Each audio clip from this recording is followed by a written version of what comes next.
Mi hijo me miró directamente a los ojos y me dijo, «Papá, firma la casa a nombre de Paola.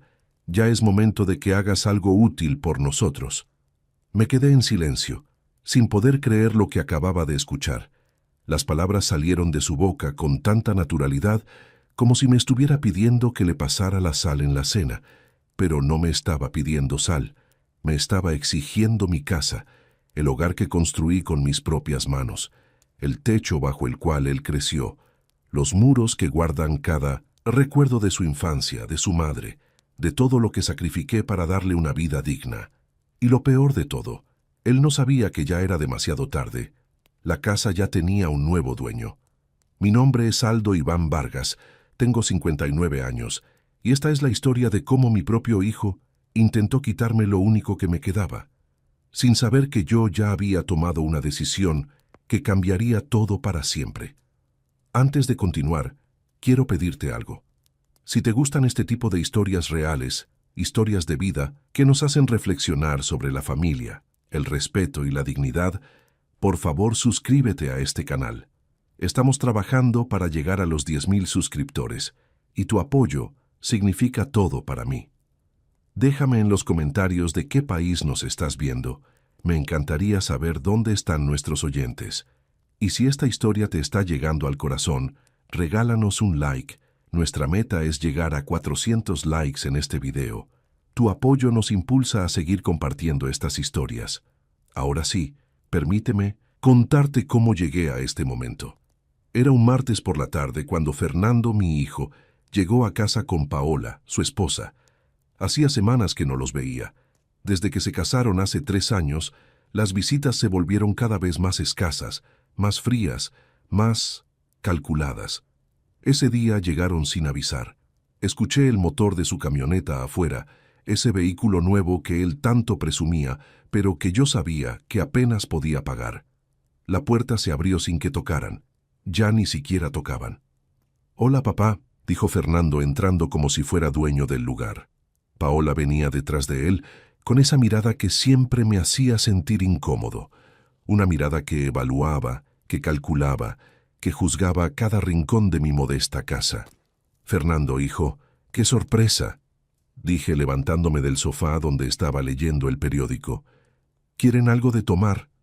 ¿Café?» «No venimos por café, papá», respondió él con un tono seco. Se sentó en el sillón frente a mí sin quitarse los zapatos, algo que su madre nunca habría permitido. Paola se quedó de pie, cruzada de brazos, como si fuera la supervisora de una negociación empresarial. El silencio que siguió fue incómodo. Yo esperaba que me contaran algo, que me preguntaran cómo estaba, que mostraran aunque fuera un mínimo interés en mi vida. Pero no, «Tenemos que hablar», dijo finalmente Fernando, y esas palabras hicieron que mi estómago se contrajera. Nada bueno empieza con «tenemos que hablar», dicho en ese tono. «Dime, hijo». «Es sobre la casa», continuó, y sentí cómo el aire se volvía más pesado. «Paola y yo hemos estado pensando. Tú estás solo aquí, esta casa es demasiado grande para una sola persona.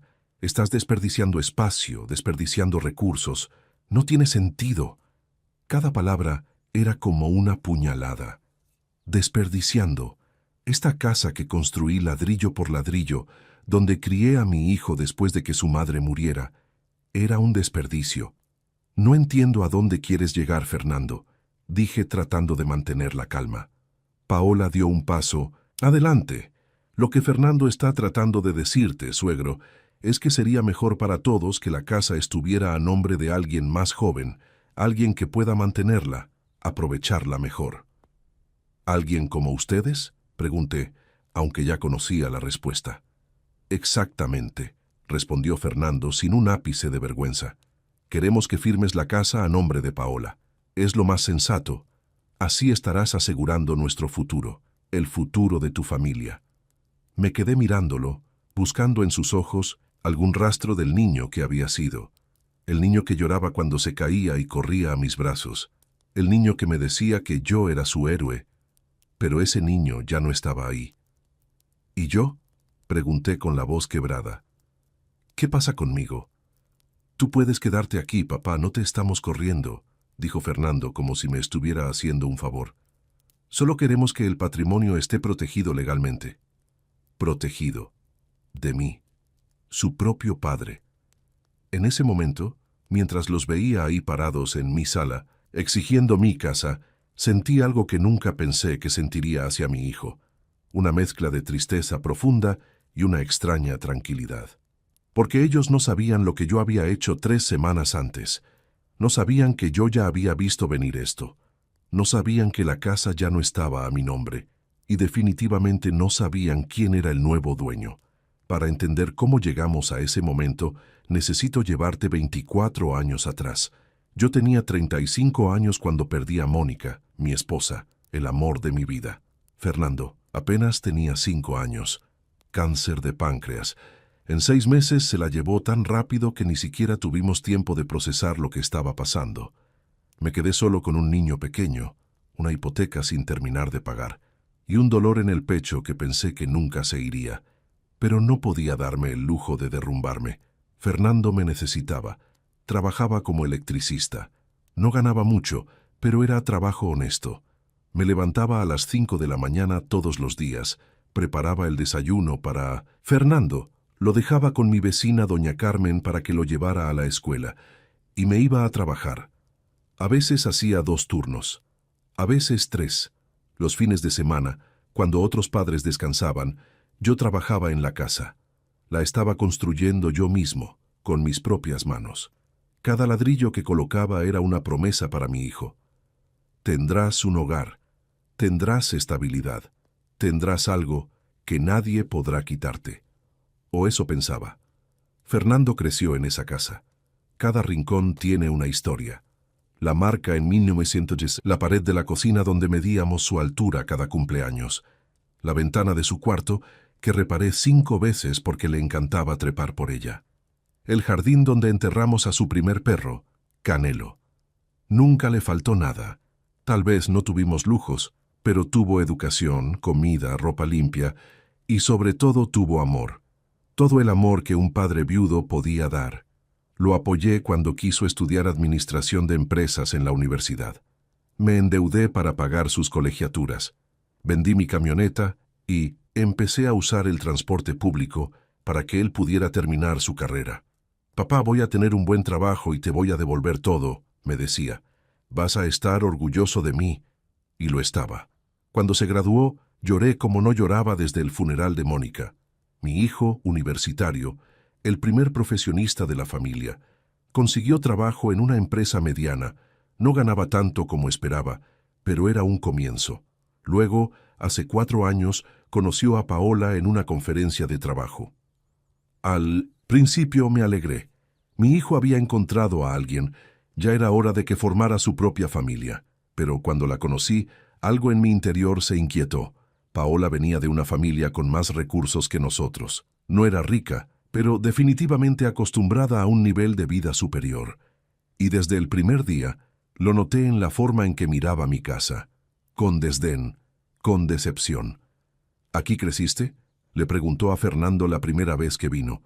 No fue una pregunta inocente, fue un juicio. Las cosas cambiaron después de la boda.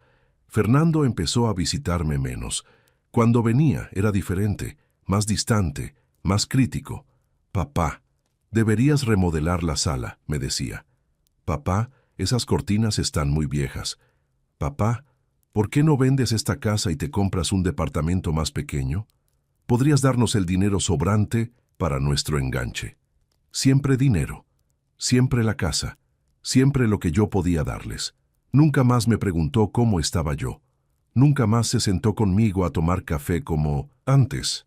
Nunca más fue mi hijo. Se había convertido en un extraño que solo me visitaba cuando necesitaba algo. Y ese día, cuando me exigió que firmara la casa a nombre de Paola, confirmé lo que ya venía sospechando desde hacía meses. Había perdido a mi hijo mucho antes de ese momento. Pero lo que ellos no sabían es que yo también había estado tomando mis propias decisiones.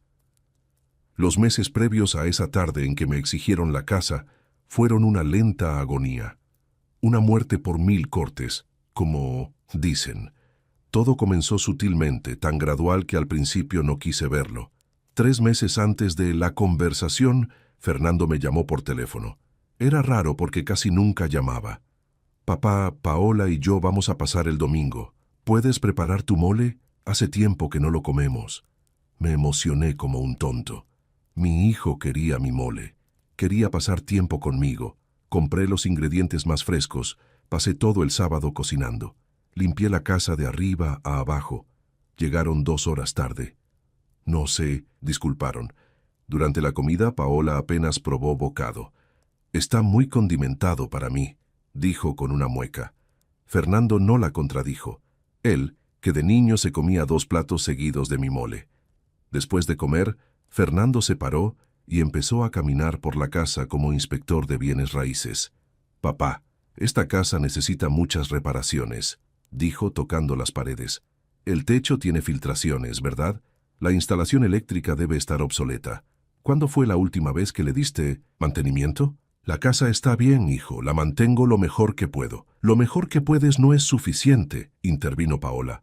Una propiedad como esta necesita inversión constante. Si no, pierde valor. Valor.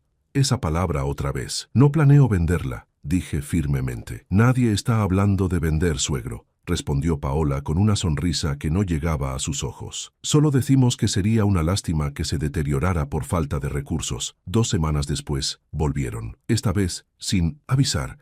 Era un viernes por la noche. Yo estaba cenando solo, como siempre, viendo las noticias. Tocaron la puerta con insistencia. Papá, necesitamos hablar, dijo Fernando entrando sin esperar invitación. Venían agitados, como si hubieran estado discutiendo en el carro. ¿Qué pasa? ¿Está todo bien? No, papá, no está todo bien, explotó Fernando. Paola y yo estamos ahogados financieramente. La camioneta, el departamento que rentamos, todo está carísimo. Y tú aquí, solo, en una casa de 4 recámaras. Fernando, sí, necesitan dinero. No queremos tu dinero, papá, me interrumpió.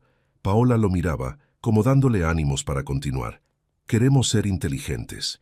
Queremos una solución a largo plazo. ¿Qué solución? Se miraron entre ellos. Que nos dejes vivir aquí, contigo, así dividimos gastos, cuidamos la casa y todos ganamos. Mi corazón se aceleró. ¿Vivir juntos? Por un segundo, la idea me ilusionó. Tal vez así podríamos recuperar la relación. Tal vez volvería a tener una familia. ¿Vivir aquí, los 3 juntos?, pregunté. Exacto, dijo Paola, pero necesitaríamos hacer algunos cambios. Estas cortinas tienen que irse. Este mueble tan viejo también. Y tu cuarto, el principal, es el más grande. Tendría más sentido que tú te cambiaras al cuarto de servicio y nosotros tomáramos el principal. Somos una pareja joven, necesitamos espacio.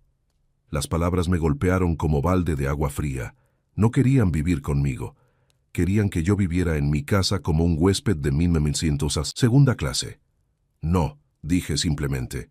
¿Cómo que no? Fernando levantó la voz. No voy a cambiarme al cuarto de servicio en mi propia casa, y no voy a hacer cambios para que ustedes se sientan cómodos en mi hogar. Paola soltó una risa amarga. ¿Ves? Te lo dije. Es un egoísta. Prefiere estar solo en su casa vieja que ayudar a su propio hijo. Yo no soy egoísta, respondí, tratando de mantener la calma. He dado todo por mi hijo. ¿Todo? ¿Todo? Fernando me miró con ojos que ya no reconocía. Si hubieras dado todo, habrías ahorrado más, habrías invertido mejor, habrías dejado algo de valor para tu familia.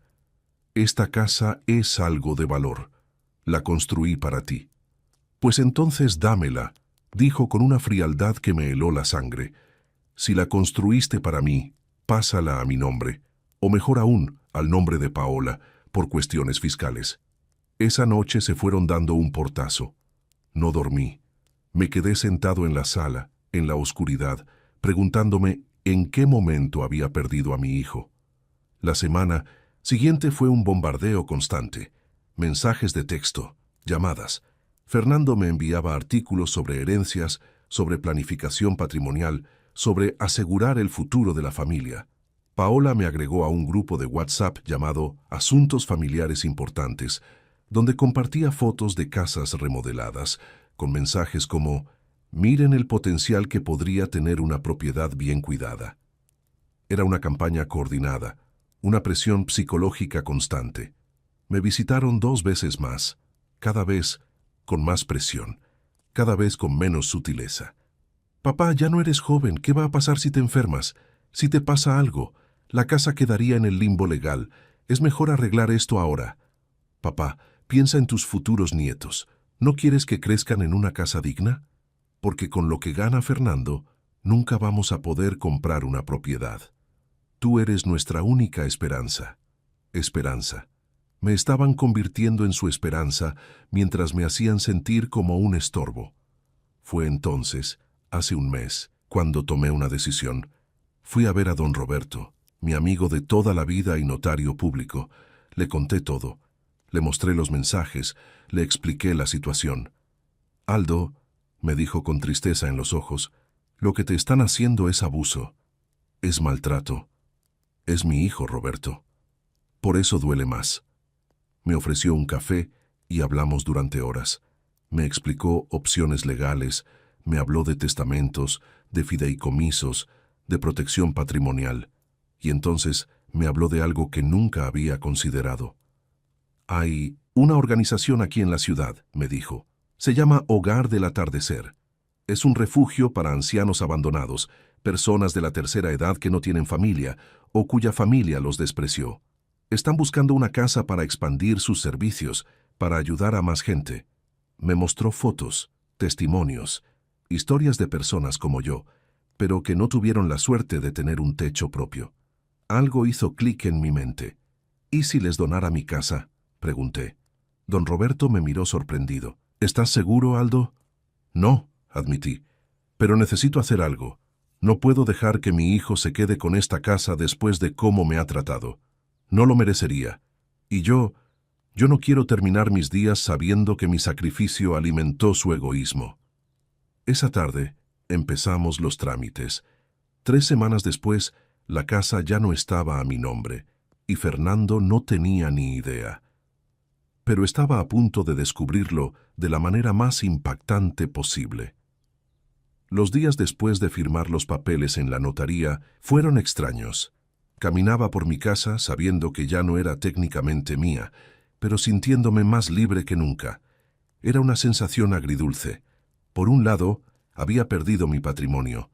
Por otro, había tomado el control de mi propia vida por primera vez en años. Don Roberto me había asegurado que podía quedarme viviendo en la casa el tiempo que necesitara. La organización Hogar del Atardecer no necesitaba la propiedad inmediatamente.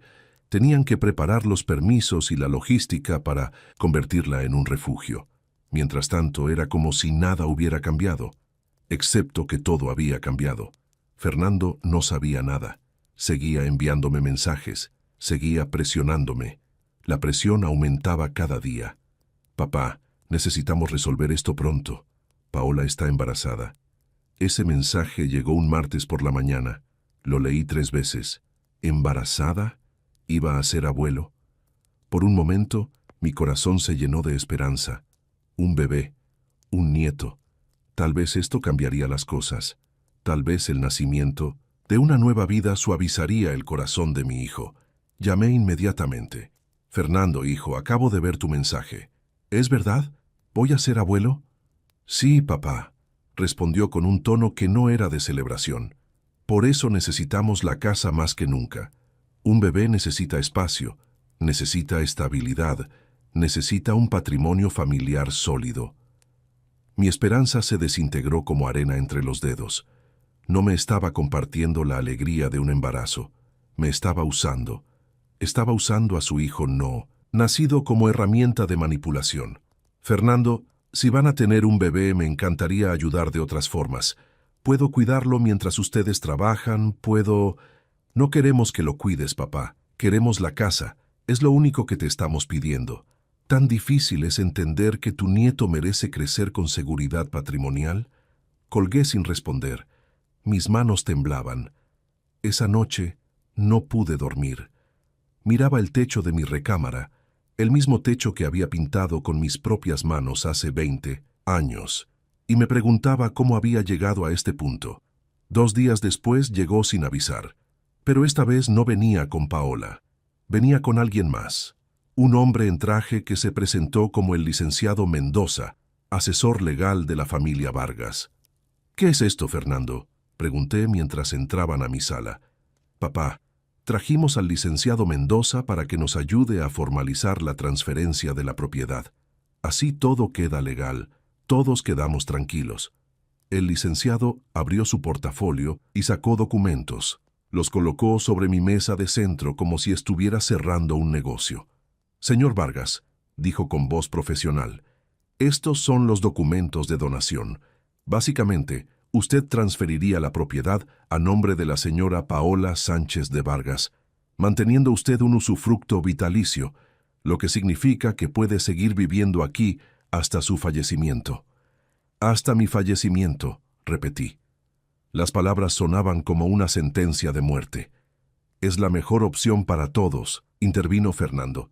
«Tú te quedas aquí viviendo tranquilo y nosotros aseguramos el futuro de tu nieto». «¿Y si me opongo?». El silencio que siguió fue espeso, incómodo. «¿Por qué te opondrías, papá?», preguntó Fernando con un tono que me asustó.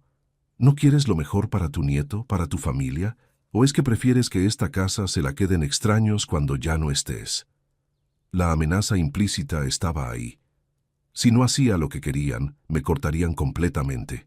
No conocería a mi nieto, me dejarían morir solo. «Necesito pensarlo», dije finalmente. «Ya has tenido meses para pensarlo», explotó Fernando. «¿Cuánto tiempo más necesitas? El bebé nacerá en 7 meses. Queremos tener esto resuelto antes». El licenciado Mendoza carraspeó. «Señor Vargas, le dejamos los documentos. Tiene hasta el viernes para firmarlos. Si no lo hace, bueno», miró a Fernando, «tendremos que explorar otras opciones legales». «¿Otras opciones legales?», pregunté.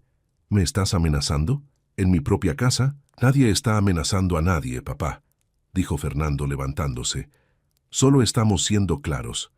O firmas voluntariamente, o tendremos que hacer las cosas de manera más complicada». Se fueron dejando los documentos sobre la mesa. Los miré durante horas sin tocarlos, como si fueran veneno. Esa noche llamé a don Roberto. «Roberto, están presionándome. Trajeron un abogado. Me dieron un ultimátum». «Aldo, escúchame bien», dijo mi amigo con voz seria. «No firmes nada. Esos documentos probablemente están diseñados para dejarte sin protección alguna. Y aunque no lo estuvieran, ya no puedes donar lo que no es tuyo. La casa ya no está a tu nombre, ¿recuerdas?». Tenía razón. No podía donar lo que ya había donado. «¿Qué hago, Roberto?». «Espera al viernes.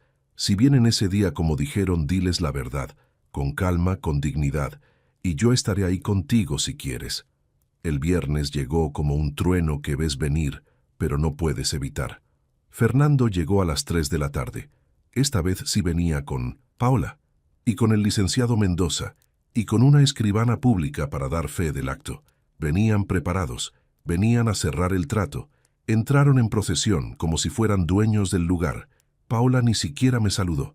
Se sentó en el sofá acariciando su vientre, que apenas se notaba, en un gesto teatral de madre protectora. «Papá, espero que hayas tomado la decisión correcta», dijo Fernando colocando un bolígrafo elegante sobre los documentos. «Por tu nieto, por tu familia». El licenciado Mendoza abrió su portafolio. La escribana preparó su sello oficial. Todos me miraban esperando que firmara.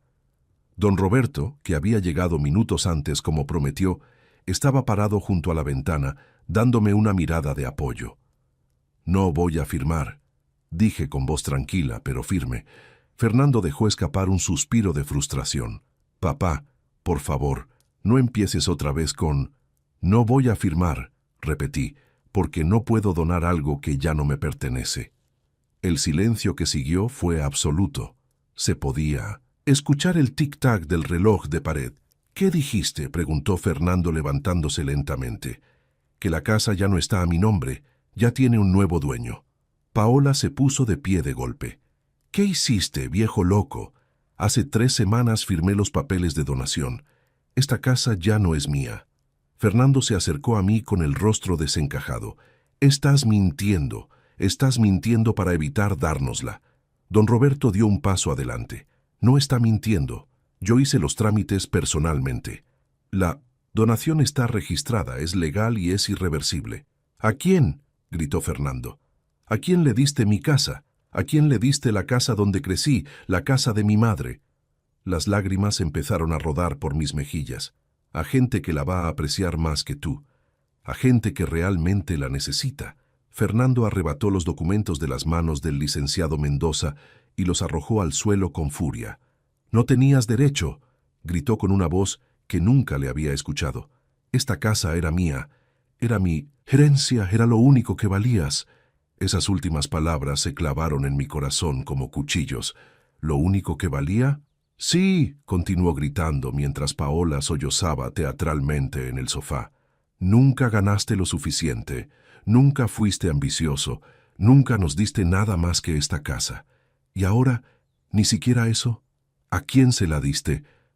¿A quién, papá? Me sequé las lágrimas y respiré profundo. A la organización Hogar del Atardecer. Es un refugio para ancianos abandonados. ¿Ancianos? ¡Abandonados! Paola se levantó del sofá como impulsada por un resorte. ¿Le diste nuestra casa a unos ancianos muertos de hambre en lugar de a tu propio nieto?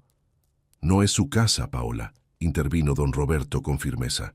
Nunca fue su casa, y el señor Vargas tiene todo el derecho legal de hacer con su propiedad lo que considere apropiado. El licenciado Mendoza, claramente incómodo con la situación, comenzó a guardar sus documentos. Señor Vargas, yo no sabía que la propiedad ya había sido transferida. Esta situación es irregular. Yo me retiro. No se va a ningún lado, le gritó Fernando. Esto tiene que poder revertirse. Tiene que haber algo que podamos hacer. Me temo que no, respondió el licenciado. Una donación registrada y aceptada por la parte beneficiaria es un acto jurídico consumado. A menos que haya vicio en el consentimiento, dolo o incapacidad mental del donante en el momento de la firma, no hay forma de revertirlo. Paola se acercó a mí con los ojos llenos de odio. Estabas loco cuando lo firmaste. Claramente no estabas en tus 5 sentidos. Podemos probarlo. Podemos decir que don Roberto aquí te manipuló. Señora, don Roberto sacó una carpeta de su portafolio. Como notario, tengo la obligación legal de verificar la capacidad mental del donante. El señor Vargas fue evaluado por un médico psiquiatra certificado antes de la firma. Aquí está el certificado médico. Estaba en pleno uso de sus facultades mentales. Además, todo el proceso fue grabado en video como es requerido por la ley en donaciones de este tipo. ¿Quieren ver la grabación? Fernando me miró como si fuera un enemigo. ¿Planeaste esto? ¿Lo planeaste todo? ¿Desde cuándo? ¿Desde cuándo decidiste traicionar a tu propia familia? No los traicioné, dije con voz temblorosa pero firme. Ustedes me traicionaron primero. Cada visita, cada llamada, cada mensaje. Todo era sobre la casa. Nunca sobre mí. Nunca sobre cómo estaba. Nunca sobre si necesitaba algo. Solo querían mi propiedad. «Porque es lo único que tienes para dar», gritó Fernando. «No tienes dinero. No tienes ahorros. No tienes nada más que ofrecer». El silencio que siguió a esas palabras fue demoledor. «Tienes razón», dije finalmente, sintiendo cómo algo se rompía dentro de mí. «No tengo dinero, no tengo ahorros. ¿Y sabes por qué? Porque cada centavo que gané lo invertí en ti, en tu educación, en tu futuro, en darte lo que yo nunca tuve. Vendí mi camioneta para pagar tu último semestre. Trabajé doble turno durante años para que tuvieras una graduación digna. Pospuse cirugías que necesitaba para pagar tus libros. Nadie te pidió que hicieras eso», dijo Paola con desprecio. «No», acepté. «Nadie me lo pidió. Lo hice porque era mi hijo, porque lo amaba, porque pensé que así él vería el valor del sacrificio, de la familia, del amor que no se mide en propiedades». Fernando dio un paso hacia mí. Por un momento pensé que iba a golpearme. «¿Y qué hay de tu nieto? ¿No piensas en él? ¿Qué va a heredar? ¿Nada? Va a heredar algo mucho más valioso que una casa», respondí. «Va a heredar la lección de que la dignidad no se negocia, que el amor no se compra, y que tratar mal a las personas mayores, especialmente a tus propios padres, tiene consecuencias». «¿Consecuencias?», se burló Paola. «La única consecuencia es que te vas a morir solo, porque no vamos a volver, nunca, y tu nieto, cuando nazca, ni siquiera va a saber que exististe. Esas palabras fueron diseñadas para destruirme, y casi lo lograron. Eso, dije con la voz quebrada, es decisión de ustedes, pero no voy a ser chantajeado con el amor de mi nieto. Si para conocerlo tengo que entregarles todo lo que soy, todo lo que construí, toda mi dignidad, entonces prefiero no conocerlo. Fernando recogió sus cosas del sofá. Su rostro era una máscara de furia contenida. Esto no se va a quedar así. Vamos a investigar. Vamos a encontrar alguna irregularidad. Vamos a recuperar lo que es nuestro. No es de ustedes, repetí. Nunca lo fue.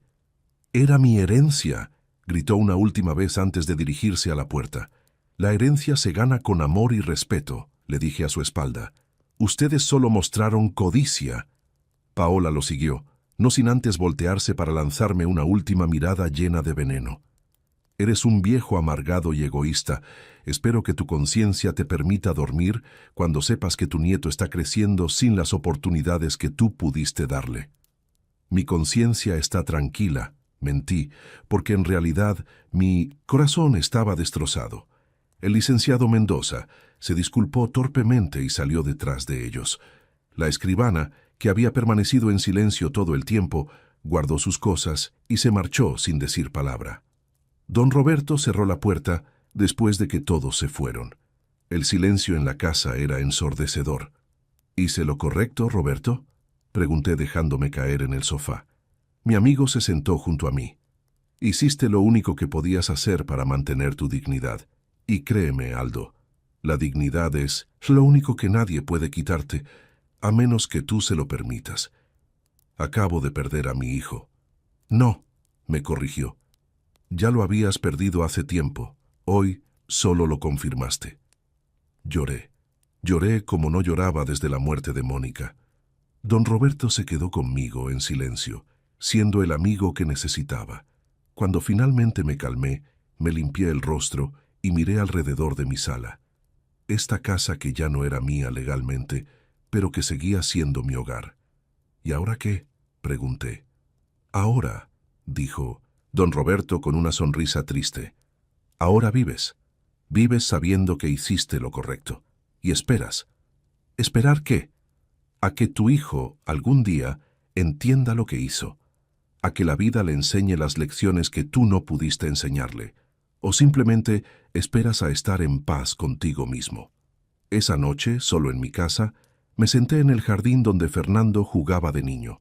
Recordé al pequeño que corría persiguiendo mariposas, que me abrazaba cuando tenía miedo, que me decía que yo era su héroe, y me pregunté en qué momento ese niño murió y se convirtió en el hombre que acababa de gritarme que yo era lo único que valía. Pero la historia no terminaba ahí. Lo que vino después nadie, ni yo mismo, lo esperaba. Las siguientes 2 semanas fueron un infierno silencioso. Fernando no volvió, no llamó, no escribió. Era como si hubiera muerto, pero los mensajes de Paola llegaban a todas horas. Mensajes llenos de rabia, de insultos, de amenazas veladas. Vas a arrepentirte de esto. Le estás robando el futuro a tu nieto. Eres un viejo malagradecido después de todo lo que Fernando hizo por ti. Vamos a demandarte. Vamos a probar que estabas senil. Bloqueé su número. Pero el daño ya estaba hecho.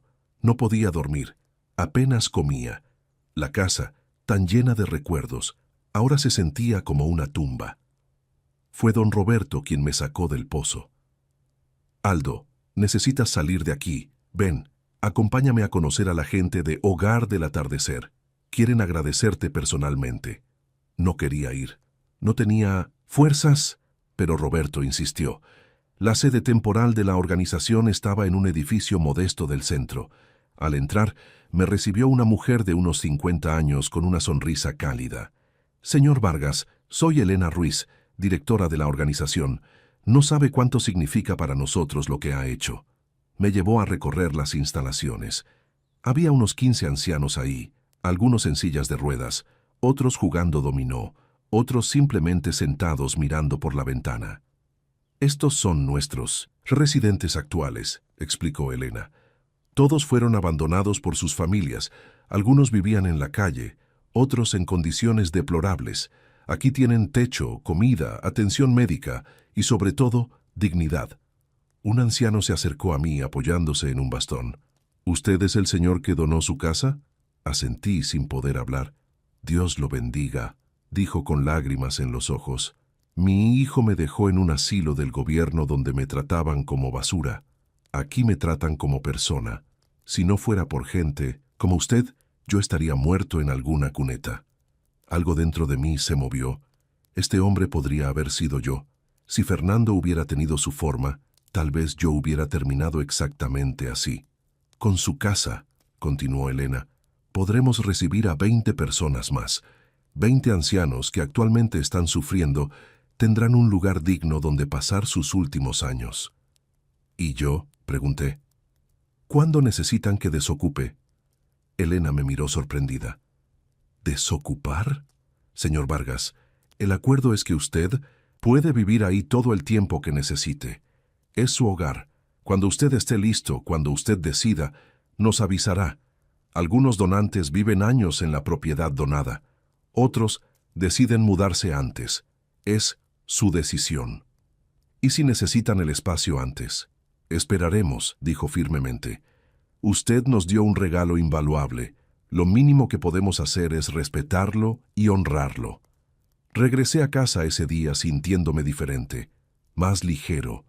Por primera vez en semanas pude dormir, pero la paz duró poco. 3 días después, un sábado por la mañana, escuché ruido afuera.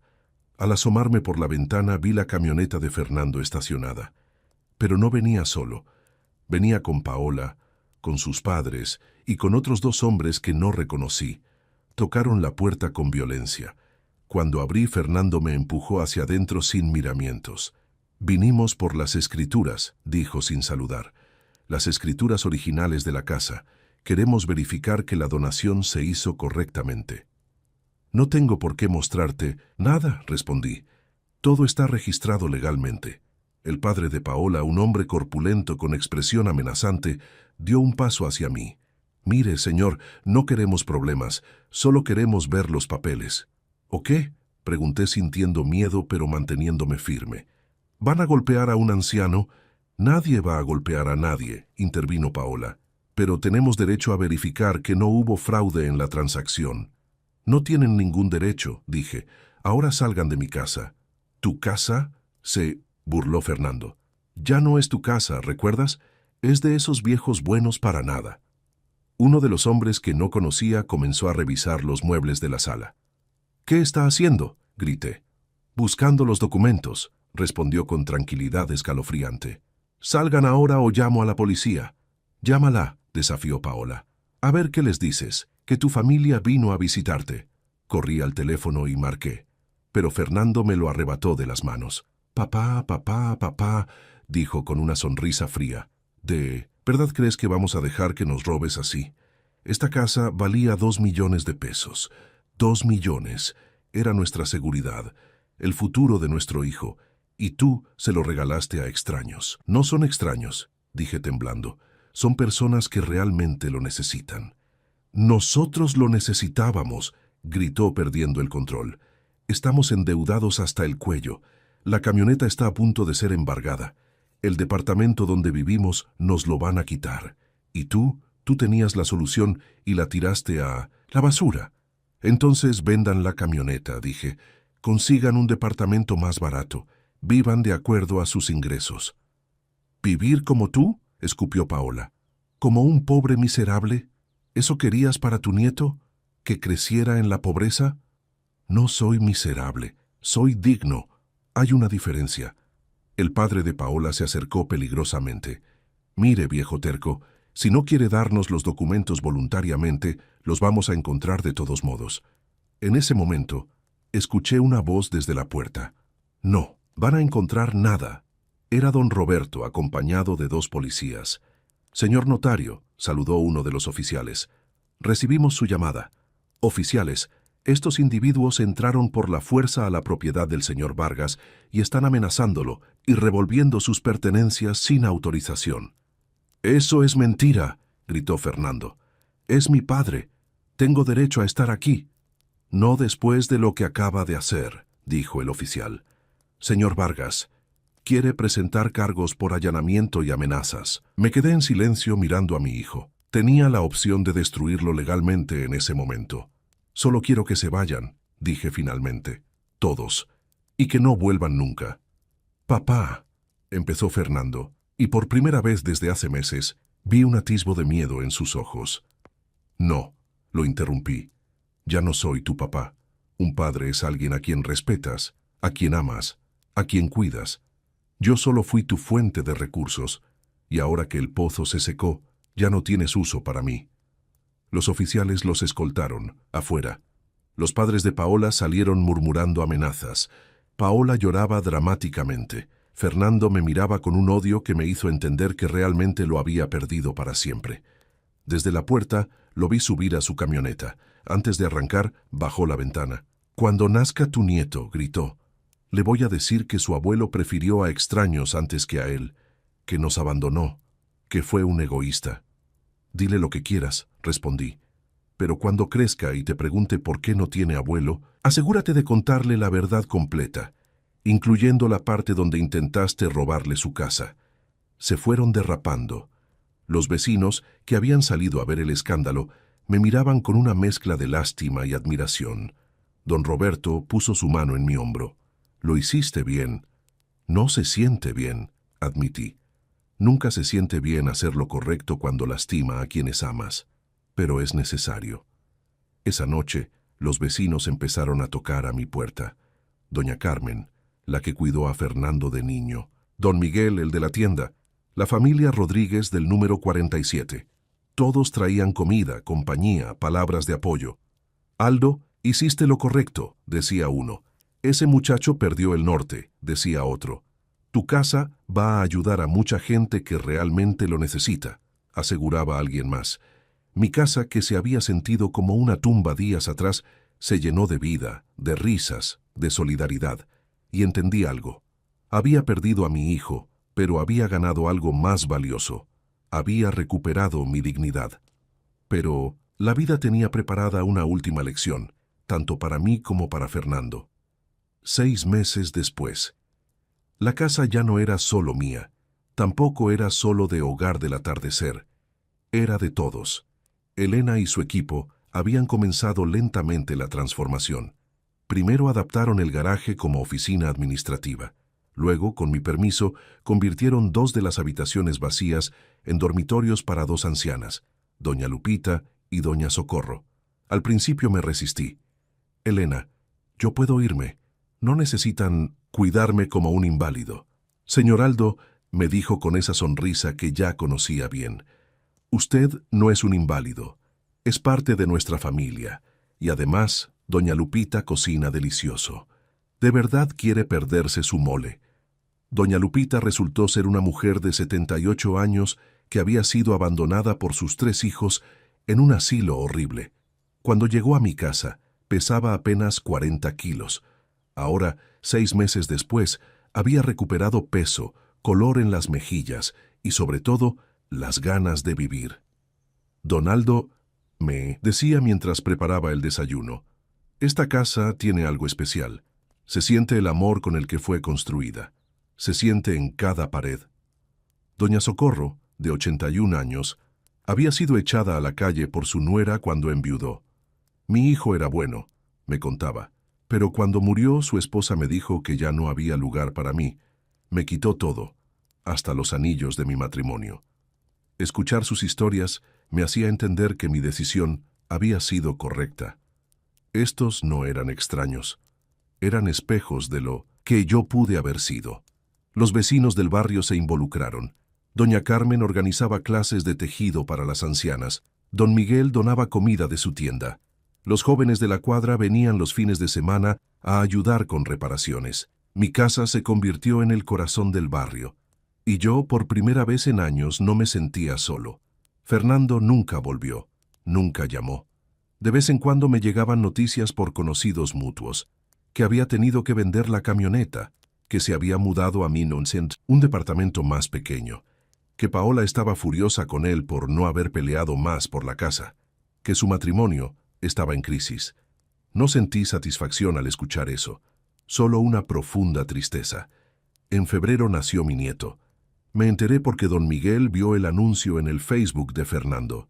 Se llamaba Mateo. Lloré esa noche mirando la foto pixelada del bebé, mi nieto, un niño que nunca conocería a su abuelo. Pero la vida, como siempre, tiene formas misteriosas de actuar. Un domingo de 1908, abril, 3 meses después del nacimiento de Mateo, alguien tocó a mi puerta. Era Fernando, pero no era el Fernando arrogante y demandante de antes. Era un hombre derrotado, con ojeras profundas, ropa arrugada y cargando un bebé en brazos. «Papá», dijo con voz quebrada, «necesito hablar contigo». Casi no lo reconocí. Había envejecido 10 años en 6 meses. Lo dejé pasar. Doña Lupita, que estaba en la cocina, se retiró discretamente. Nos sentamos en la misma sala donde meses atrás me había exigido la casa, pero ahora todo era diferente. «Este es Mateo», dijo mostrándome al bebé que dormía. «Tu nieto». Lo miré. Era hermoso, pequeño, perfecto, inocente. «¿Por qué viniste, Fernando?» «Porque…» Se le quebró la voz. «Porque tenías razón, en todo». El silencio se extendió. El bebé se movió en sus brazos.